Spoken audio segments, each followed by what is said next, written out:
Hello everyone, welcome to Bowles' Theory of Everything. Tonight's message, pass the message.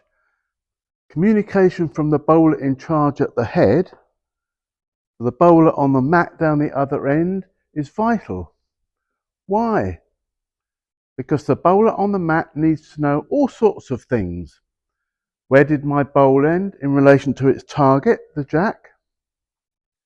What adjustment do I need to make from my previous bowl? What is the state of the head, for example? Who is holding shot? What is my next shot? Which hand to bowl? What line to take? Which bowls must I avoid? Which bowl have I to rest or take out? Which bowls do I have to cover? So many things to find out. Do I play my next shot boldly or conservatively? So communication is made by talking, as I'm doing now, or signalling, or by a combination of the two. That sounds straightforward, but all too often it goes wrong. How many times have we seen a bowl from our skip speeding down the rink when we're already holding the shot? Or when a bowler has delivered their bowl and they walk down and they look at the head and they said, the head looks totally different than when I was on the mat. It reminds me of the game we played as kids called Pass the Message. Take a dozen children in a large circle and get them to whisper in one ear. The second person whispers in the third person's ear. By the time the message gets to the 12th person, it's often totally different to how it started out. And all too often in bowls, the message from the head to the mat doesn't register at all. Either the signaller is not clear enough, he's not talking loud enough, or the recipient is not even looking or listening. For example, they're picking up their next bowl like that, while their skip's trying to signal something down the other end. So, verbal and visual communication is not in sync. Sometimes the skip is giving too much information. They go through every bowl in the head, every single bowl. This is our bowl, this is the opposition, that's that. And all it's needed is to say, bowl through this gap with a yard of weight. When do you use verbal communication? If the green is quiet, not too windy, and we've got air conditioning noise, sometimes that masks the sound that's just on at the moment, for example. If a detailed explanation is needed, sometimes a wave of the arm can be misleading. So you might need to be quite specific with your wording. And there's another noise that we've got. And if you want a quick feedback, for example, you're holding one shot or good line, a yard on, then quite often a quick sentence like that is better than a signal. When do you use hand signals or arm signals? Well, it's the opposite of the first. When it's too noisy and your voice is a bit quiet, like mine is, or the recipient is a bit deaf, then hand signals are going to be vital. For long distances, from tee to tee, and when there's lots of other rinks on either side of you also shouting out your instructions, that can be handy for the signals too. Thirdly, for speed. Some hand movements are quick and decisive, e.g. pointing to the shot bowl, and just a clap or a thumbs up. It tells you all you need to know. And some signals can be less intrusive than shouting. If there's a lot of people, you have to shout louder and louder. Everybody's shouting, so it can be rather intrusive. And sometimes a visual way is better at getting information in your mind than a verbal one. So sometimes if you say, draw in here, it gives you an idea of the sort of drawing motion, rather than just if you say draw. I think the best approach is a mix of both. With regard to hand signals, there's no strict universal standard, but most bowlers follow similar standards. These signals must be clear and unambiguous about the head, ensuring smooth gameplay. In the rest of this video, I'm going to look at some of these signals that are the most important and show where verbal can perhaps used instead and make it all in tandem. So, first of all, distance to cast the jack. That's the first thing on the rink. So, one signal can be, if you put a hand up like that, it means a long jack. My skip used to say like that. He meant, and if he spoke, he used to say, "Stretch it, Richard, stretch it." Another one is short jack, fingers close together, or a medium length jack, hand at the waist. Or the skip quite often just stands on the required spot and says, "Want the jack to here on the tee," or "Jack here, please," and the skip will stand there, and hopefully the bowl will come down to his or her feet.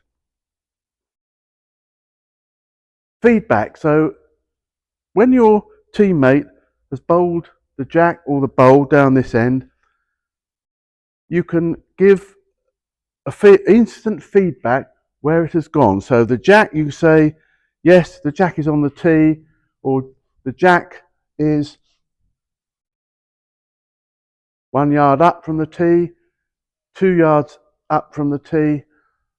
And similarly with the bowls, if this bowl here, if that bowl there I've just put at the back, I would say is 1 yard, and I would signal 1 yard through, or 1 yard short.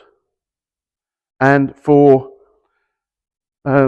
don't forget, if a bowl is at an angle, you're not measuring that much, which is nearly 4 feet. You're measuring the distance. So that bowl there is a metre short, so it'd be going metre short. And another useful measure is if you end up level with the jack, you signal sweeping line straight through there, and that's saying that the bowl is jack high. Now you might have a chance to say, as the bowl comes to rest, your shot, your second wood. So if the red team has just bowled, come into there, I'd say, as it comes to rest, if it's quite clear, I would say, "Yes, shot wood." Or if I was signalling, I go 1, 1 to us. If you're still 1 down, it's 1 to the opposition. So another one is obviously good shot. I already mentioned that. Thumbs up, good shot. And if you're talking, you'd say perhaps "Good shot," good line. Or if you're a yard through, a yard short, say "Good bowl, yard extra next time." If it's close, use this, which indicates it's a measure between 2 bowls. Okay, that's a good one. Now, please note, these signals have to be given to your person on the mat by the time the bowl comes to rest, or before the opponent is ready on the mat, whichever is the later. Otherwise, you've got to wait until your bowler is back on the mat for their next bowl. So that is another video, but if you remember about etiquette, as soon as the opposition bowler is on the mat, they are entitled to quiet, no hand signals. So you might think, "Oh, I can get away with waving my arms saying you're short there," but if the opponent is on the mat, they're looking down here, they shouldn't be distracted. So if you can't get all the information out, or indeed the head has changed, when your bowler comes on the mat again, you then have to impart any necessary information to them. Now, the next one is description of their required shot. As the head develops, there will be a greater need for instruction. In a high-level game, you may even need to call the bowler down from the head to talk about because it can be a complicated shot. But here are some of the basic signals you might want. One is a hand circling in the air or curving in towards the jack would denote a drawing shot. Clapping hands together means playing a firm shot. You can denote the bowl, and if you're the black team, you want this bowl removed, you would show that with a sweeping motion as if you're getting rid of that bowl.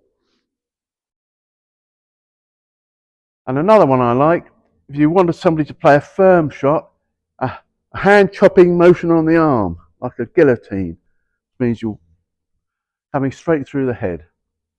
And finally, both hands up like that means there's no shot available, extreme danger in playing a shot. So go in, or here's another way you can do it. Go in and say, stand in front of the head. Go like that, if it's very dangerous. So a combination of signs, position where you're standing, or talking. So they're the basics. They're the basics of that. I'll now move over to the summary and conclusion.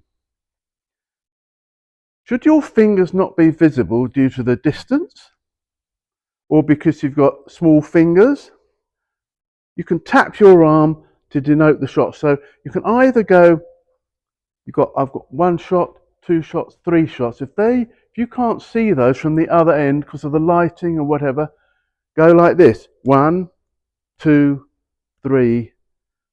That's away. 1, 2, 3. You hold the shots. Whatever method you use, make sure your teammate is watching and listening for your message. So while you talk, and I'm guilty of this, I tend not to look at what they're doing. I think as long as I get my signal off, I've done my job. But you've got to see that they've seen it and that they register it. Otherwise, it's useless. Tell your team to watch out for the information being passed, particularly the signals. If you're shouting it down, they probably will take notice at some point. But if you're signalling it and they're looking away, they won't. As you play regularly with your teammates, construct a method that suits you all. Learn from any misunderstandings that arise. You can build up a comprehensive system, but sometimes simple is best. Rapport with teammates is important because you can read each other's without even needing to signal. For example, if you see your teammate on the mat and they're looking a little bit puzzled, you can read them and you say, yes, carry on with your forehand. Yes, you know what they're thinking. Oh, yes, you can get round that short bowl, you can say. Similarly, or the opposite way, if they get on the mat and the head hasn't changed substantially, you're happy with how they're bowling, they look confident, no need to say anything. So sometimes communication is best kept quiet because it's better to let the bowler retain their concentration and flow rather than stop them and say, oh, yeah, come that way, when they already know. And another thing, while I'm on this subject, is usually don't bother to tell somebody if they're this much wide because they can see they're that much wide. So when they're short or long, from the other end, you cannot see the precise length. So that's always useful information, how much extra weight to add. But the line, they will know only too well that they bowled narrow or too wide. So if there's vital information, yes, you have to stop them. Sometimes they're about to bowl and they're very quick, and you know there's a danger, or you know there's a very good chance of getting shots. You will have to stop them in that circumstance. Um, one final thought: information, communication. It's so important, and communication faults, unfortunately, have been the cause of a lot of horrible incidents in the world, like plane crashes, even wars starting, divorces. A lot of these resulted just from poor communication. So my message is, don't be too hard on yourselves if you get some misunderstanding in a game of bowls. But do try, because it's a simple thing, but it can go wrong and upset the game. Let me know of any misunderstandings you've had in the comments. And as always, subscribe to get notification of future videos. My next video will be on the art of measuring. Thank you very much.